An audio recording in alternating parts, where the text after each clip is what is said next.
Hello friends and welcome back to my channel. This is me Rakshit and you all are watching my channel Rakshit's Magical World. So in today's video I will be covering up the further syllabus of history and civics. That is actually civics chapter 3 of my book, this one. And the book is Indian History, World Development and Civics, as I have told you. And we are doing chapter number 3, election and the election commission. So we will be starting up today with the types of elections today. So let's get started. So friends, अगर हम types of elections की बात करते हैं, सबसे पहले तो 3 kinds of elections होते हैं. That is general election, by election and mid term election. So अब जनरल इलेक्शंस के बारे में डिस्क्रिप्शन में पढ़ेगी, साइड बाय साइड हम उनके बाद इनके भी डिस्क्रिप्शन में पढ़ेंगे. First of all, what is general election? सबसे पहले तो आपको ये जानना होता है जनरल इलेक्शन का टाइमिंग. हर 5 सालों के बाद जनरल इलेक्शन होते हैं. क्यों होते हैं? आपने देखा होगा 2014 में बीजेपी की सरकार आई थी. In 2019 there was the government of again BJP, that is the Modi government, and before that the government was of Dr. Manmohan Singh. So so her 5 years के बाद general elections होते हैं. So first general election was held in 1952 and ये आपको याद रखना है 1952 में हुआ था. 1950 में इंडिया बिकेम डेमोक्रेटिक सोवरेन, जो आपने अपना पूरा एक कॉन्स्टिट्यूशन के अंदर पढ़ा था. तो आगे simultaneous election both for Lok Sabha and all legislative assemblies. तो साइमल्टेनियसली ही होते हैं, इररिस्पेक्टिव कि अब नए होल लेजिस्लेटिव्स आ चुकी है, बट अभी भी कुछ लोकसभा एंड कुछ लेजिस्लेटिव स्टेट लेजिस्लेटिव असेंबलीज इकट्ठे ही कंडक्ट कराती है. नेक्स्ट इज द सेकंड, जो second general election that was conducted in 1957. Obviously अगर first was in 52 then another will be +5 in 57, but it is not so, क्योंकि ऐसे कुछ टर्म्स रहे हैं जिसमें द गवर्नमेंट गेट डिसॉल्व्ड, अपने टर्म पीरियड खत्म होने से पहले ही वो टूट जाती है, गिर जाती है सरकार, जिसने आपने सुना होगा. दैट इज वाई उसमें कई बार 2 पीरियड्स या हाफ मंथ या 1 मंथ की सिर्फ रहती है टाइम स्पैन. तो नेक्स्ट एक इम्पॉर्टेंट पॉइंट आपको पता होना चाहिए कि 16th Lok Sabha was held in 2014 and 17th Lok Sabha was conducted in 2019. जो दोनों में ही बीजेपी की जीत हुई. The BJP government was made. Next let's come to the by election. What does by election means? अब देखो बाय क्या होता है. जैसे you are the monitor of things, ठीक है. Now suddenly your family plans a trip to Goa and you have to go there. So what happens? You give a leave application that I have to go there. So what happens? आपका जो monitor का position थी वो किसी और को दे दी जाती है simply, and whenever you come back, your badge is given back to you. Same way, अब by election क्या है? To replace a previous member who has resigned or died. तो ये तब इलेक्शन होते हैं जब जो पिछला मेंबर था वो मर जाता है या तो रिजाइन कर देता है. सेकेंडली इसका क्या होता है? Certain seats vacant due to some disqualification. अब कुछ डिस्क्वालिफिकेशन हो जाती है, जैसे किसी को ब्राइब लेते हुए पकड़ा जाता है. ब्राइब मीन्स रिश्वत लेते हुए अगर पकड़ा गया, सो एट दैट टाइम उस बंदे को इलेक्शन मतलब जो उसकी सीट है वो उसकी वैकेंट हो जाती है and this by election process takes place. Third is hold term for unexpired term of house. जैसे कि अब मैंने बताया कि कुछ जैसे वापस आएगा मॉनिटर, सो तब उससे उसको बैच वापस मिल जाएगा. सेम वे अब जैसे ही लोकसभा की जैसे सपोज 4 इयर्स हो चुके हैं, 4 इयर्स पे वो बंदा मर गया, 1 साल रहता है. जो नया बंदा इलेक्ट होगा वो सिर्फ 1 साल के लिए और वर्क करेगा इन दैट लेजिस्लेचर एंड से, ठीक है. सो अब hold terms for unexpired term of house. Then let's come to the mid term elections. Mid term elections are bit to general elections only, but the difference is that midterm elections nowadays is like not so legal, but general elections are legally there. So Lok Sabha State Assembly may be dissolved before it is over. So क्या होता है जब लोक सभा और state assembly, लोक सभा को पता है, स्टेट असेंबली को पता है, तो वो अपने टर्म से पहले ही खत्म हो सकती है. लाइक उनका टर्म था 5 years था, but they could just stand for 3 years and उनके टर्म खत्म होने से पहले ही वो डिसॉल्व हो जाता है. Mid term poll is required to constitute new house. तो अब एक दोबारा पोल चाहिए. Pole means elections. पोल मतलब कि अपना कास्ट करना. तो mid term poll is required to constitute new house. Term has not legal significance because election to Lok Sabha are now called general election respective of effect to previous house granted full term और disqualified. तो मैंने जैसे बताया था कि obviously ऐसा नहीं हो सकता कि अगर वहाँ पे सरकार गिर गई है या डिसॉल्व हो चुकी है, तो उसमें 2 years 3 years का भी टाइम स्पैन हो सकता है. सो अब हम मिड टर्म इलेक्शन की जगह ज़्यादातर जनरल इलेक्शन को प्रेफर करते हैं। सो आई होप आपको ये टॉपिक टाइप्स ऑफ इलेक्शंस का अच्छे से समझ में आया होगा। तो आप प्लीज़ अभी इसको हल्का सा रिवाइज करें, जल्दी से नहीं लर्न होता, आराम से लर्न हो जाएगा।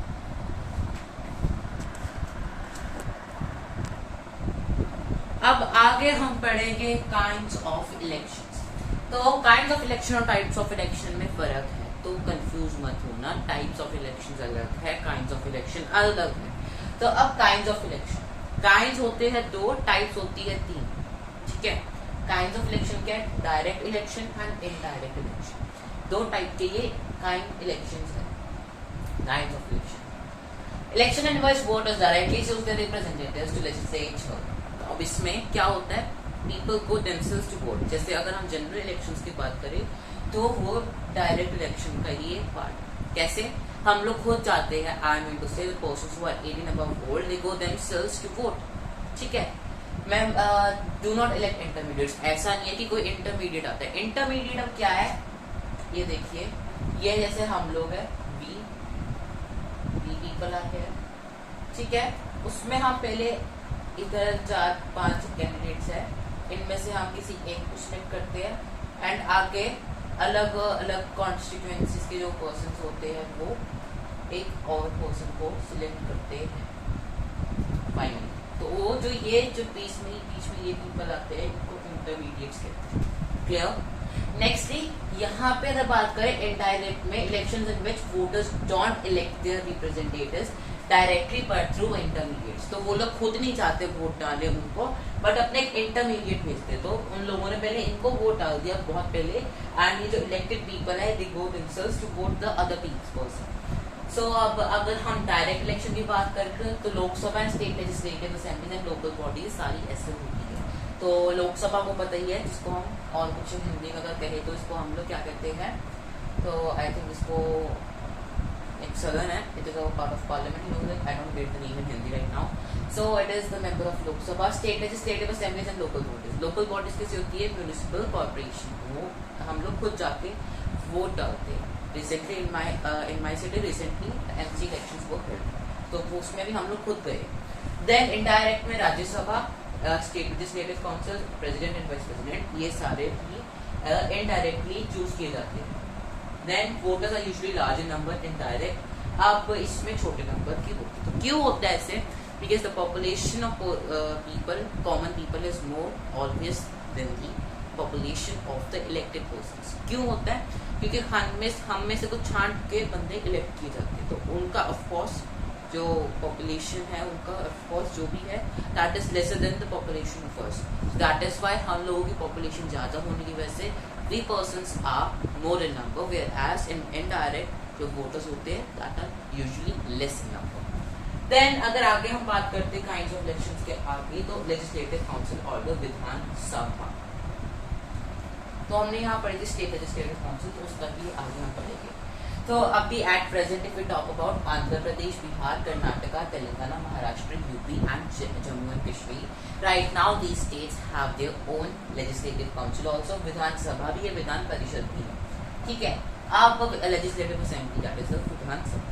तब अब आपको पता होना चाहिए कि अब इनमें से कुछ 4-5 नाम तो आप याद रख ही लो। अगर आपको मैं भी बताऊँ फ्यू द नॉर्दर्न रीजन, तो आप आराम से UP and Bihar and Jammu and Kashmir को आराम से याद रख सकते हैं, एंड आंध्र प्रदेश, तेलंगाना को भी आराम से याद रख सकते हैं। देन अगर हम बात करें तमिलनाडु में एक एक्ट पास हुई 2010 के अंदर कि वहाँ पे भी एक लेजिस्लेटिव काउंसिल बनाई जाएगी, बट अभी तक वो नहीं बनी है। So it is just an act pass, I don't know बनी है नहीं बनी, I am not very sure with the accurate information. Then if we talk about 1/3 members of legislative assemblies, तो अब जो 1/3 members of legislative councils कहाँ से आते हैं? legislative assembly से आते हैं।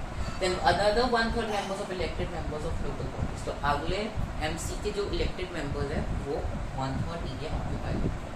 Then 1/12 members जो कि टीचिंग में अपने जो टीचिंग जॉब्स में उनमें जो engaged होते हैं उनको भी यहाँ पे लेके आया जाता है। Next is 1/12 members are registered graduates that are 12 more than 6 years, sorry, 6 years starting. Then 1/6 members nominated by government। तो यहाँ पे आपने याद रखना है, यहाँ पे आप कभी भी वर्ड अपॉइंटेड का यूज नहीं करें, बिल्कुल नहीं करें। इलेक्टेड भी, elected word I must say elected, appointed भी नहीं, इलेक्टेड कहो, इलेक्टेड का कभी आप इस्तेमाल नहीं करें इसमें नॉमिनेटेड का ही। क्यों? इलेक्टेड पर्संस होते हैं जिनको हम लोग वोट डालते हैं, बट वेयरएज नॉमिनेटेड होते हैं जिनको एक ही पर्सन बिना वोट के, बिना कोई प्रोसेस के उनको अपॉइंट किया जाता है, नॉमिनेट किया जाता है। तो अब जैसे if we talk about in Rajya Sabha president is appointing those 12 members, if you remember we have studied in class 8 properly, in class 7 also. Then same way with legislative council be governor, that is a kind of president, जैसे CM is the PM and governor is the president in states. तो governor elect करता है in 1/6 of members. So with this हमने भी legislative councils को और kinds of election का topic भी खत्म कर लिया है। अगर अब आगे प्रेसिडेंट ऑफ इंडिया की बात की जाए तो प्रेसिडेंट ऑफ इंडिया में इनडायरेक्ट इलेक्शंस होते हैं। अब इसका एक रीजन है जो इनडायरेक्ट इलेक्शंस होते हैं, इसका रीजन बाद में हो जाएगा। तो इसका जो इलेक्टोरल कॉलेज है, इलेक्टोरल कॉलेज होता है कि इंटरमीडिएट बॉडीज जो हमने पढ़ा था तो उसको भी इलेक्टोरल कॉलेज कहते हैं, जो इलेक्ट करते हैं प्रेसिडेंट को। Elected members of both houses of parliament, that are the Lok Sabha and Rajya Sabha, and elected members of the state legislative assemblies को भी ये चांस मिलता है to elect the president of our country. And if we talk about but the real power is in the hand of PM, तो आज के time पे हमारे जो PM है वो कौन है? Please come to comment me down for your general knowledge. So it would be an odd thing if president was elected by direct election and not given a real power. तो अभी जितने भी real powers हैं, that is की अगर जो foreign meeting attend करने से लेकर बहुत से पावर्स तक, वो सारे श्री नरेंद्र मोदी जी के पास है। But if we talk about अगर रामनाथ कोविंद जी को भी डायरेक्ट इलेक्शन से चूज किया, तो दैट इज अगर we people had to go and then he was not given any power like PM, then it was useless, it was an very other thing कि दोनों को ही सेम पावर के लिए, same post के लिए, मतलब कि इक्वल पोस्ट के लिए चूज किया जा रहा है। बट इन सेंस प्रेसिडेंट को बहुत कम लोग रखा जा रहा है, whereas prime minister is above them. So that is why हमारा जो प्रेसिडेंट है उसको हम लोगों ने इनडायरेक्ट इलेक्शन से चूज किया rather than choosing in form direct election. And जो पीएम है, दैट इज प्राइम मिनिस्टर, उसको हम लोग चूज करते हैं with direct election. So I hope ये क्लियर है। तो अब हम पढ़ेंगे अपना वाइस प्रेसिडेंट के बारे में। तो वाइस प्रेसिडेंट ऑफ इंडिया का इलेक्टोरल कॉलेज बहुत ही सिंपल है, सेम है, बस थोड़ा सा चेंज है एज इन द प्रेसिडेंट। तो प्रेसिडेंट के अंदर होता है एक मेंबर ऑफ बोथ